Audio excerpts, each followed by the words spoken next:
Sehat ya dok ya? Sehat, alhamdulillah. Oke, baik. Mungkin kita santai saja dok terkait masalah RUU ini. Nah, ada beberapa yang menjadi pertanyaan mungkin ya.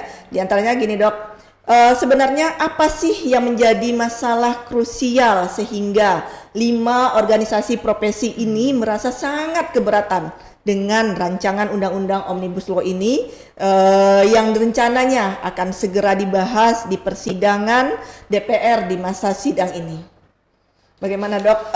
Menurut dokter bagaimana? Apakah benar ada pasal dalam RUU ini yang berpotensi merugikan dokter sebagai memberi pelayanan kesehatan dan pasien, bahkan berpotensi menurunkan kualitas pelayanan kesehatan? Bagaimana dok? Silakan. Baik, terima kasih. Selamat siang semuanya. Jadi semua kita udah tahu ya, kalau RUU itu muncul seperti siluman. Kenapa siluman? Nggak ada babi bu, tiba-tiba udah muncul naskah akademis. Okay. Naskah akademis itu pun tidak tahu juntrungannya, siapa yang membuat, editornya siapa, berapa tak ada. Cuma muncul naskah bodong gitu aja. Yang lebih menjengkelkan lagi, naskah itu bukan cuma satu. Ya. Dia ada 4 atau 5 itu saya lupa. Jadi 4 atau 5 dan memang sih isinya mirip-mirip sih. Cuman ke editnya itu beda-beda gitu. Nah, dan itu ini kaget gitu kan, dan itu muncul kalau nggak salah itu bulan September ya, September. Makanya waktu bulan September kita langsung melakukan penolakan waktu itu. November tanya ke Kemenkes tidak, tanya ke DPR juga tidak, jadi nggak tahu. Akhirnya terbukalah bahwa itu inisiasi pemerintah, konon katanya. Jadi balik menerima naskah tersebut dari pemerintah. Pemerintah siapa dalamnya? Itu ke Kemenkes. Nah, akhirnya teman-teman di pusat, di PB yang mengadakan rapat ya, sambil membaca pasal demi pasal ya. Ternyata pasal-pasal tersebut ya sangat memberatkan kita sebagai organisasi profesi ya. Kenapa? Karena dengan munculnya RUU tersebut 9 undang-undang praktek kedokteran, undang-undang bidan, ya pokoknya berhubungan dengan nakes itu akan dihilangkan semua, akan hilangkan semua. Dan yang paling krusialnya sekali itu kalau di UPK 2004 itu kan jelas ya, itu organisasi profesi yang dia ke pemerintah itu adalah ID dan PDGI, itu kan jelas. Nah di RUU tersebut tuh hilang semua, nggak ada lagi itu. Dan itu kita awalnya kita melakukan pendekatan, terus edukasi juga ke pemerintah, ke DPR, tapi ya respon mereka diterima, cuman semua masukan kita kalau nggak salah 5 OP itu kemarin mengasukkan ada 48 pasal yang pengen kita kasih masukan, tapi satu pun nggak diterima.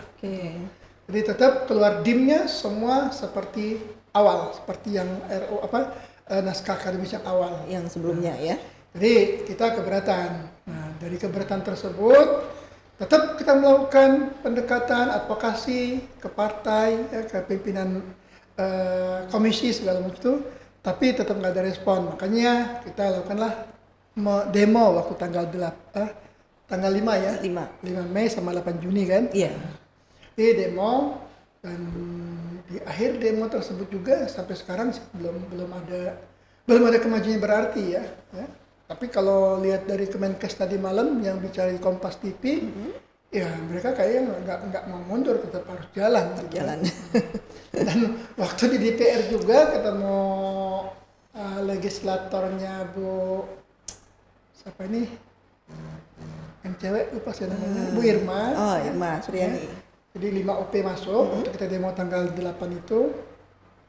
Mereka bilang, udah itu undang-undang tetap akan jalan, ya, akan proses. Nah, jadi itu cikal bakalnya kenapa ini. Dan kita sebenarnya di Kepri secara organisatori, ya, itu kan kita tegak lurus ya dengan kebijakan PB ya. Walaupun mungkin tidak semua dokter di Kepri itu menolak, ya, kita tahu itu hak masing-masing. Tapi secara organisasi kita wajib tegak lurus ke atas. Dan karena saya dari awal membaca isi undang-undang tersebut, jelas itu akan merugikan dokter dan masyarakat. Ya. Kenapa?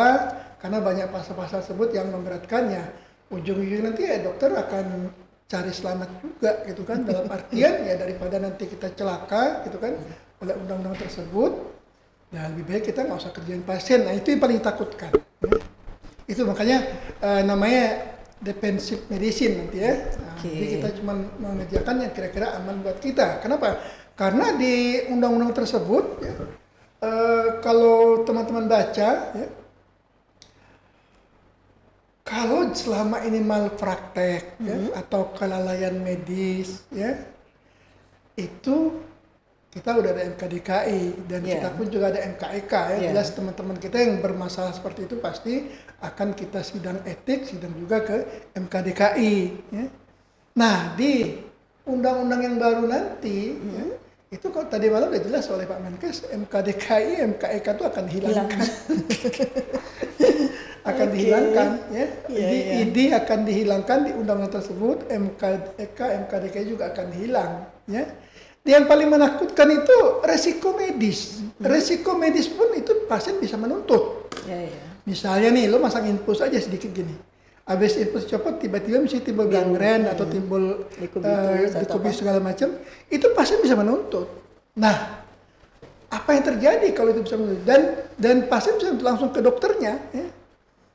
Bisa langsung ke polisi juga, bisa juga ke pidana. Nah ini lebih celaka. Jadi kita akhirnya sangat memberatkan di situ. Ya. Risiko medis pun bisa ikut sama pasien. Oke, baik dokter, terima kasih. Alhamdulillah penjelasannya cukup bisa kita pahami semuanya dok. Nah ini ada pertanyaan lagi dokter. Ada kabar yang beredar bahwa jika RUU ini disahkan, maka STR akan berlaku seumur hidup. Nah, pengurusan SIP tidak perlu lagi rekomendasi dari OP.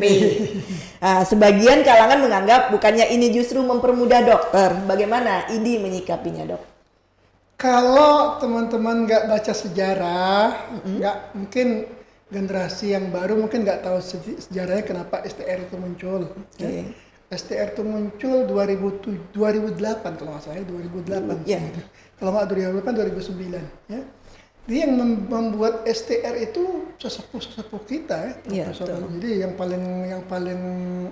sampai studi banding ke luar negeri itu Dr. Samsul Rizal Jauri itu kan yang studi itu. Termasuk Prof. Minaldi, terus Menkes yang lama, Pak Muluk gitu ya. Ya itulah orang-orang tua kita yang yang membidani lahirnya STR tersebut ya. Kenapa ada STR? Ya jelas itu untuk menjaga kompetensi dokter tersebut. Ya.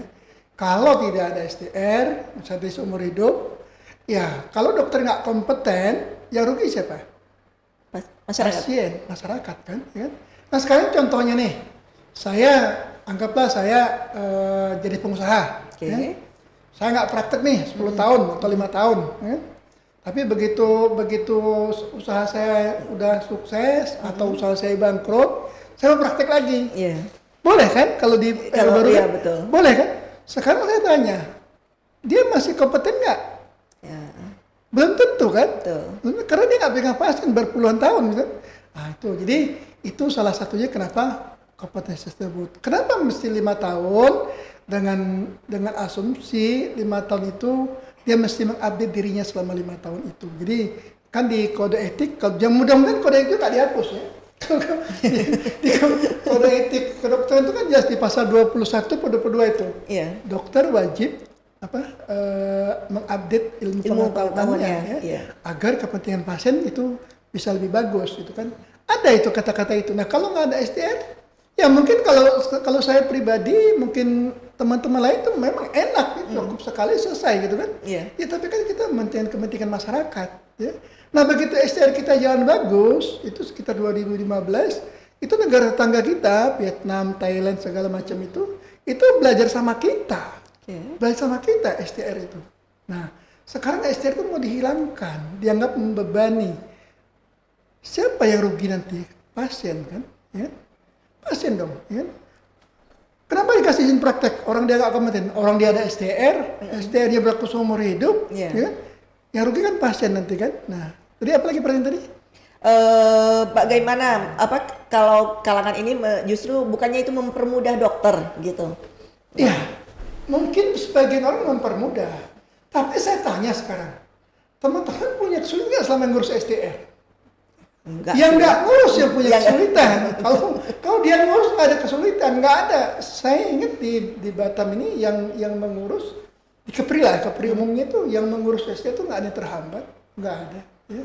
Malah kita bantu, ini bersedia membantu kekurangannya apa gitu kan, agar STR itu bisa keluar. Tapi kalau dia nggak ngurus udah 10 tahun baru ngurus, ya susah. Apalagi dia nggak punya ikut seminar segala macam itu, berkas nggak ada, ya pasti susah lah. Ya kan? Intinya update ilmu ya dok ya? Update ilmu itu udah dituangkan di Kode Etik Kedokteran Indonesia, wajib bagi setiap dokter untuk bla bla bla bla.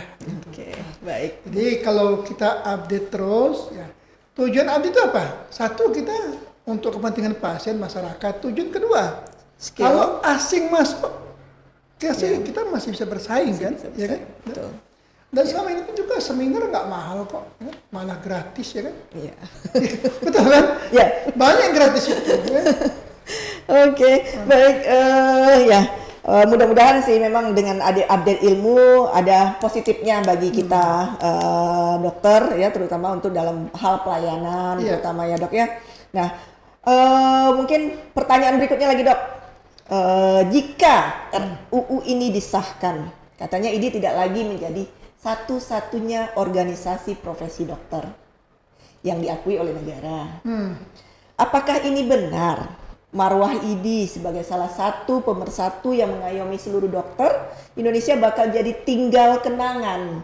Jika hal itu terjadi, bagaimana menurut dokter?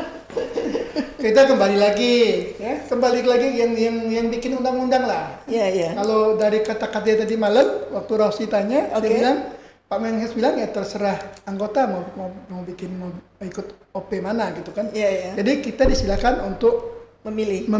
Oke. ya mungkin nanti ada OPA, OPB, IDA, IDB, IDC gitu kan, ya kan. Nah, cuman kan efeknya kalau misalnya nih saya ikut IDA, ternyata saya melanggar etik atau saya misalnya malpraktek, ya, Pindah. terus saya dapat sanksi dari IDA.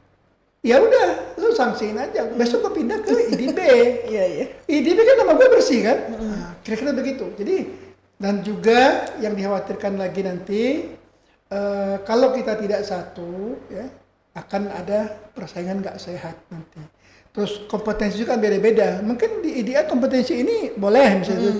Di IDB, oh ini nggak kompetensi gitu kan? Misalnya nih, ya, anggaplah saya contohkan aja kasus misalnya pasang siminom, kan? Kata IDA untuk bedah umum bisa. Iya. Tapi kalau kata IDB, oh ini harus PTKP bisa gitu. Contohnya gitu. Itu akan ada wilayah abu-abu nanti itu kan, ya kan?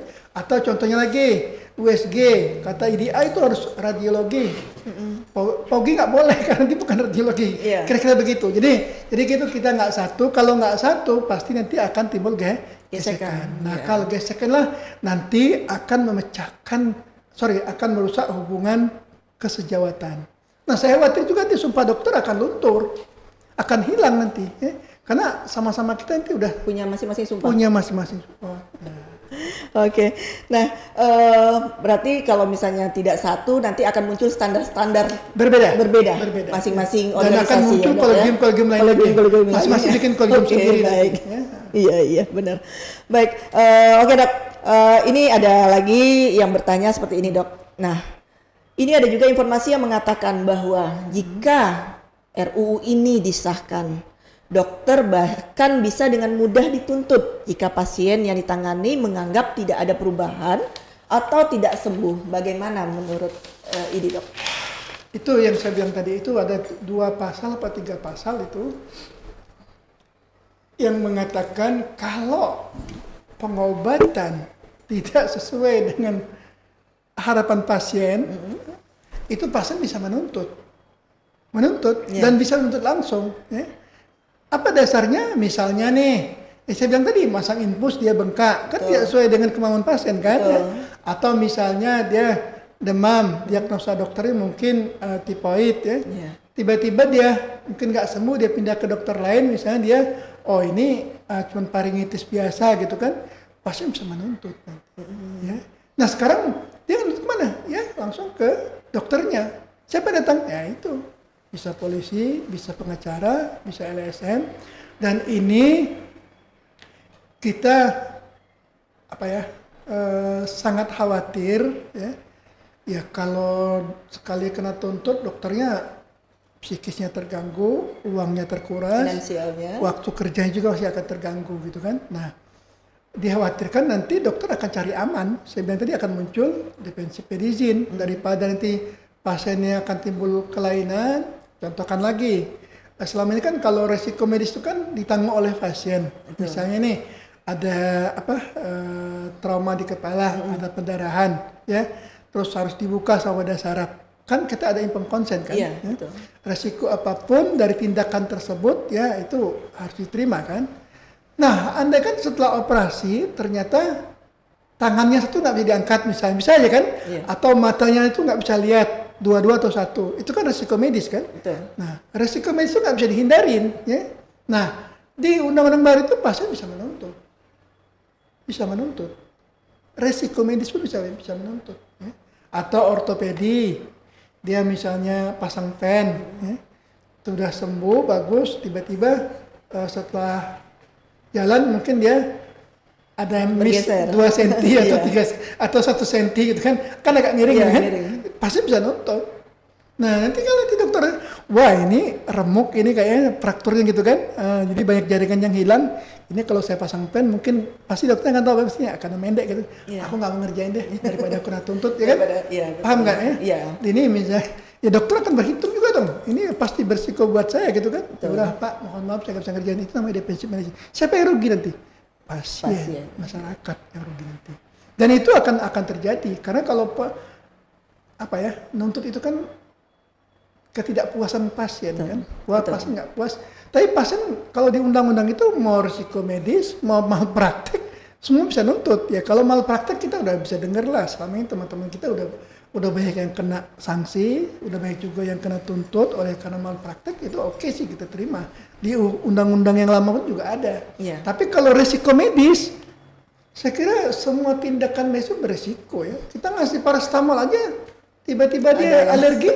Hah? Oh, dari mana kita tahu? Kan? Kan? Karena pasien pun nggak tahu, Pak pernah ada alergi?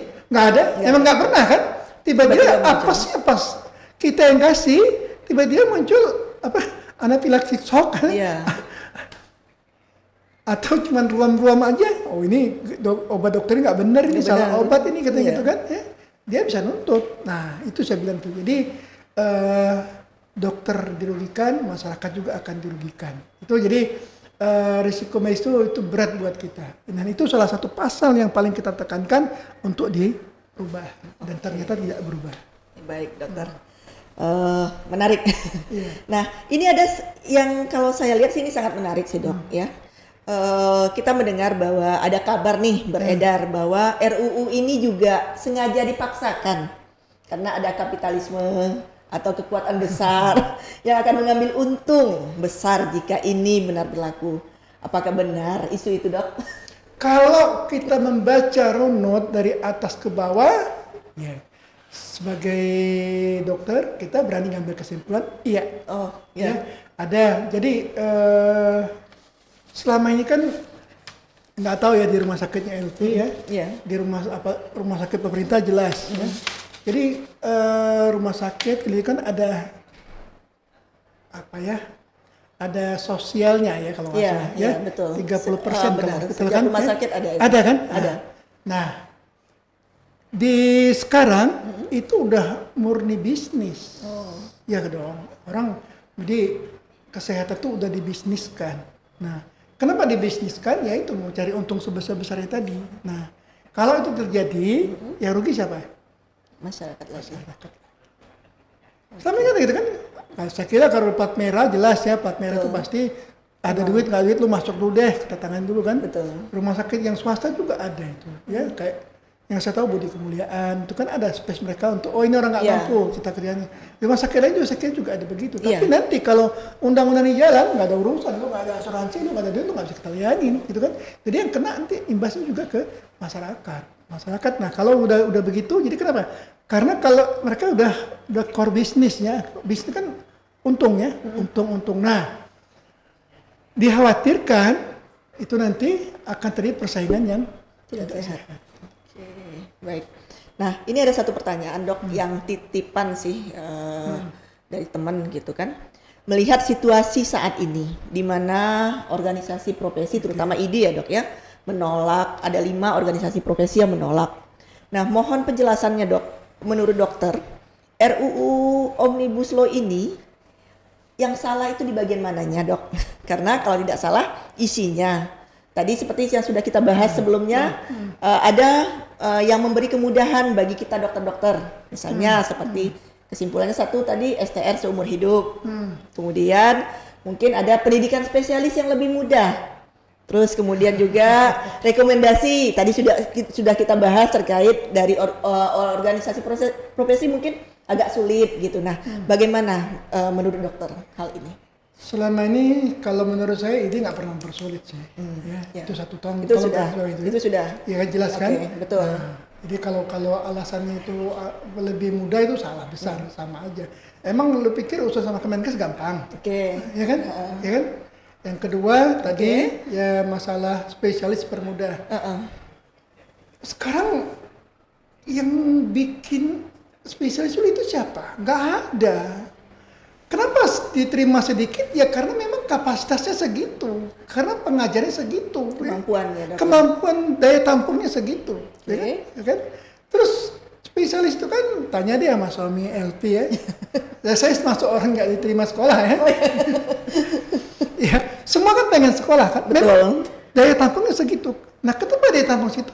SDM yang ngajarnya memang segitu orangnya nggak ada kan. Berarti kemampuan dari pendidikan itu ya dok ya? pendidikan itu daya tampung di universitas tersebut ya segitu ya kan. Nah mendidik spesialis itu kan seperti yang dibilang oleh Zainal Mutakin, Prof Zainal ya, dia bilang mendidik dokter bedah itu bukan cuma tukang bedah, ya kan, dia mesti masuk ke ilmunya harus cocok gitu kan, etikanya juga harus baik, terus juga mereka benar-benar diasah dia punya skill gitu kan. Jadi semua kasus itu dia dapat gitu kan, ya kan. Misalnya dia lu cuma dapat kasus appendix saja, begitu dapat kasus lain lu nggak bisa ngerjain kan, akhirnya begitu. Jadi dia pengennya semua kasus sudah dapat dan dokter tuh memang betul mahir dan bisa mempertanggungjawabkan apa yang dia kerjakan, ya termasuk dari urutan A sampai Z-nya tuh kenapa simbol gangren, kenapa gini, bukan cuma asal bedah aja, gitu kan. Nah, yang kedua, kalau misalnya dipermudah, semua rumah sakit tipe B, tipe A bisa, tipe B lah ya, semua bisa buka spesialisasi. Yang ngajar siapa? Iya. Berarti tenaga ya dok? Iya, jangan jeruk makan jeruk gitu kan. Yang ngajarin misalnya spesialis SP1 ya, yang diajarin mau jadi SP1 juga. Itu namanya jeruk makan jeruk ya. Tapi kalau jeruknya itu ada saya dengar waktu saya ikut Prof siapa ya, dia ngomong ya kalau jeruk purut diajari sama jeruk Bali masih mending katanya gitu kan. Paham kan? Iya dong. Iya betul. Sama jeruk purut mau jadikan jeruk purut juga, nggak ini dong ilmunya nggak berkembang. Bukan nggak berkembang, nggak cukup. Okay. Ini ngajarin tukang operasi atau tukang apa ya? Ya kalau tukang ngelas mungkin ini kan manusia yang kerjain, kan? Jadi pengennya objeknya beda ya. Dok? Objeknya beda, keselamatan tuh nomor 1. Gitu kan? Nah kalau misalnya dia tidak kompeten, kata guru saya, siapa gurumu? Ternyata gurunya, namanya guru itu kan pasti lebih tinggi dari muridnya kan? Betul, ya kan? betul. Ya dong. Ya, betul. Ini kalau sama-sama selevel, itu bukan guru, mitra ya. Mitra kerja. Ya. Oke, baik. Oke dok, ini pertanyaan terakhir. Nah, sehubungan demo aksi damai yang udah 2 kali nih kemarin oleh organisasi profesi termasuk ID kan. Ya. Nah, isu yang beredar akan ada demo lagi pelayanan tanggal 14 kemarin dok. Tapi kan batal. Dan akhirnya PBID membuat edaran yang membatalkan aksi tersebut. Dan banyak pertimbangannya. Apa upaya ID selanjutnya menolak RUU Omnibus Law Kesehatan ini, Dad? Jadi demo itu kan memang kan sudah, kenapa tanggal 14 pilihannya? Ya karena kita menyesuaikan dengan rencananya. Ya. Katanya DPR itu akan dapat tanggal 15. Makanya kita lakukan aksi bukan mogok ya, cuti kerja lah, cuti pelayanan. Cuti pelayanan. Nah setelah tanggal 13 malam, sore, tanggal 13 itu habis asar kita rapat ya, semua ketua wilayah, semua perhimpunan, ya, dengan semua pengurus PB, masukan dari semua wilayah, sebagian wilayah, masukan dari perhimpunan, ya kita sayang dengan masyarakat. Ya, kalau sampai kita cuti pelayanan yang dirugikan masyarakat. Nah kita nggak mau itu terjadi, makanya cuti pelayanan itu kita batalkan. Nah, apa langkah ini selanjutnya? Jelas kita door to door ya, melakukan advokasi ke DPR ya, termasuk ke komisi-komisi itu. Kalau mungkin nanti ke ketua partai gitu kan, kemarin kita udah ketemu teman-teman di Jakarta, udah ketemu ketua partai ya, sebagian udah ketemu ya. Kita kasih tahu kenapa kita menolak, kenapa kita ingin pembahasan di stop, kasih tahu kita tidak anti perubahan ya. Kalau yang lama yang udah exciting itu misalnya ada pasal yang nggak bagus, itu aja dirubah gitu kan. Yang paling situ kayak IBI itu baru keluar undang-undang itu 2018 atau 2019. Tidak semua daerah sudah menerapkan undang-undang itu. Sekarang mau dihilangkan, kan lucu kan. Baru mereka dapat undang-undang kan. Kan bikin undang gak gampang. Nah ternyata RUU ini 6 bulan udah mau diminta ketok palu gitu kan. Nah bisa dibayangkan apa yang terjadi nanti gitu. Oke, Dok. Oke. Ya, jadi prinsipnya kita wilayah ya tegak lurus dengan apa keputusan pusat. Organisasi. Kita tahu ya saya pribadi jujur aja udah mulai jenuh juga ya bahas undang-undang ini. Apalagi teman-teman kami yang di PB ya. Teman-teman di PB itu kan ya tiap hari itu kerjanya ya. Sana kemari gitu kan, panggilan sana panggilan sini. Mereka rela nggak praktek ya. Rela hilang waktunya. Untuk siapa? Bukan untuk ide, untuk masyarakat kan gitu. Itu jadi kita bela masyarakat sebetulnya gitu. Ya. Nanti kalau misalnya tadi udah bebas di RUU itu nanti dokter asing masuk, rumah sakit asing masuk. Ya kita nggak takut bersaing dengan dokter asing, ya. Bukan kita takut. Yang paling kita takutkan siapa yang men-screening dokter asing itu? Datangi dokter beda saraf tamatan Filipina, ya, atau Thailand atau negara ASEAN lainnya, ya. Masuk dia ke Batam. Kalau selama ini kan dia mesti lapor ke PDSP-nya kan, ya. PDSP kan nanti akan verifikasi kan, benar nggak? Oh ini dari sana. Nah selama ini juga kan kita kalau alumni di luar kan namanya adaptasi. Adaptasi itu semacam apa ya? Penyesuaian, terus juga mengetahui lingkungan, mengetahui case terbanyak di sini. Juga benar nggak dia punya skill untuk spesialis dia itu. Nah itu kan nggak ada lagi nanti. Nah kalau itu misalnya maaf datang dokter bodong ya, yang tamat mungkin cuma dia ikut training 3 bulan, 6 bulan nggak pulang ngakuin spesialis. Terus yang lain masyarakat kan. Kalau masyarakat tuh kena di saudara kita, keluarga kita, oke lah warga negara Indonesia terjadi sesuatu yang nggak kita inginkan, yang rugi siapa? Masyarakat kan. Masyarakat nggak nanya, lu spesialis benar nggak? Yang penting udah tertulis spesialis A. Apalagi ada spesialisnya, mereka percaya aja. Nah selama ini yang ngontrol siapa? Organisasi profesi. Kalau yang udah nggak ada lagi,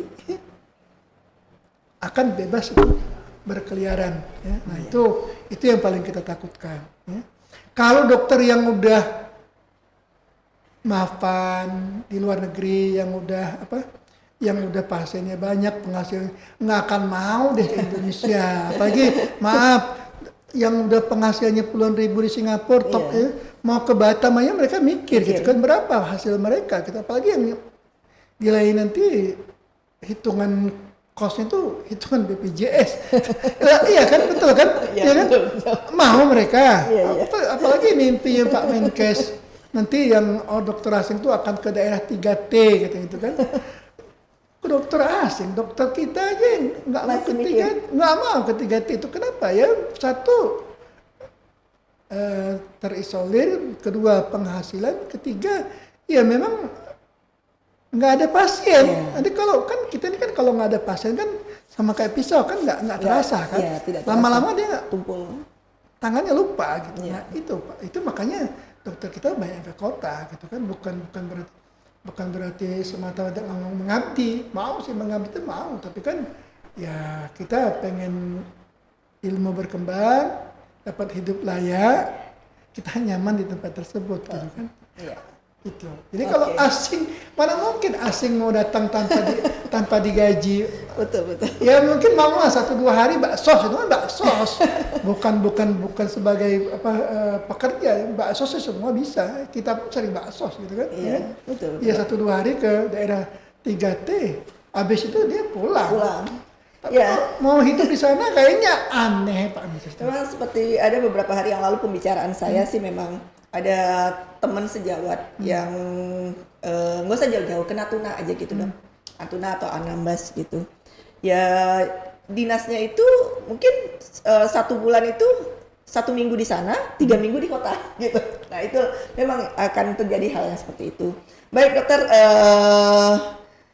cukup menarik pembahasan kita, apa yang dokter sampaikan tadi. Alhamdulillah, mudah-mudahan ini menjadi pencerahan bagi kita semua bahwa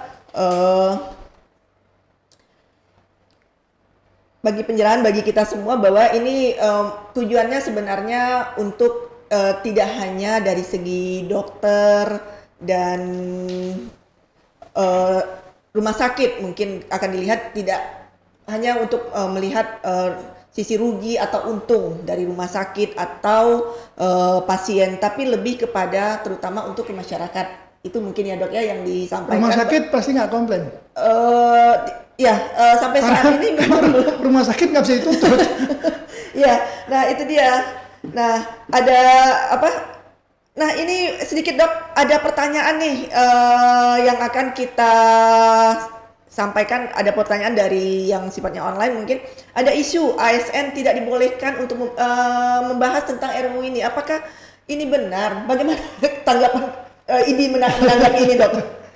Jadi ini kan memang ada surat dari kementerian, Iya. dari Kemenkes juga ada, dari Mendagri Oke. Mendagri yang keluarkan surat itu bahwa ASN itu tidak boleh ikut membahas tentang RUU. Jadi artinya pegawai yang ASN itu ya lu terima aja deh apa adanya gitu kan. Sekarang kita membahas ini kan bukan untuk kepentingan dokter lagi ya kan? Kepentingan masyarakat. Tadi ya benar. Iya. Tujuan utamanya itu masyarakat gitu ya dok, ya? Masyarakat. Jadi teman-teman ASN ya kalau misalnya beresiko takut hilang kerjaan atau apa ya titip aja sama kita, sama pengurusnya. Ya. Nah. Kalau memang ya itu kan apa ya termasuk otoriter juga ya, kembali ke zaman Orde Baru lagi ya. Intinya IDI siap untuk dititipi ya dok? Siap. Oke. Siap. Jadi kalau ada undang-undang tuh apa ya misalnya dok kayaknya ini nggak cocok ini gini ya udah kita suarakan ya. Oh gitu. Ini nggak akan pernah berhenti bersuara ya kalau itu benar.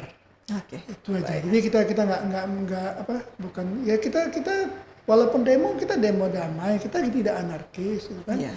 Ya alhamdulillah kita demo nggak ada ribut, rusuh ya, nggak rusuh ya, nggak betul. ada, ya. Nggak ada rusuh. Terus kita juga minta ketemu juga baik-baik gitu kan. Jadi artinya kita